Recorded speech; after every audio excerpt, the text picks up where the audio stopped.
Gudi Padwa special आमच्याकडे बनवला जाणारा जो ड्रायफ्रूट्स लाडू असतो ना, तर त्याची रेसिपी मी तुमच्यासाठी घेऊन आलेली आहे. तर शेंगदाणे घेतलेले आहेत, बदाम घेतलेत, काजू घेतलेत, थोडीशी खारीक आणि थोडंसं खोबरं आणि गूळ घेतलेलं आहे.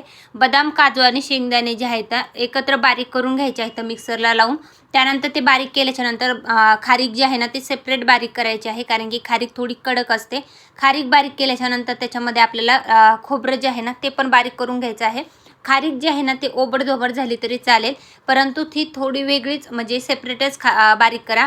त्यानंतर खोबरं बारीक करून घ्यायचं. सगळे बारीक इन्ग्रेडियंट बारीक करून झाले की आपल्याला हे सगळे मिक्स करायचे आणि त्याच्यामध्ये गुळाची ढेप टाकायची आणि मस्त असे बारीक करून घ्यायचं. सगळं एकजीव झालं की लगेच याचे लाडू वळवायला घ्यायचे आहेत. तर लाडू एकदम सॉफ्ट हाताने वळून घ्यायचे. हवं असेल तर अर्धा चमचा तूप घाला त्याच्यामध्ये, खूप टेस्टी लागतं.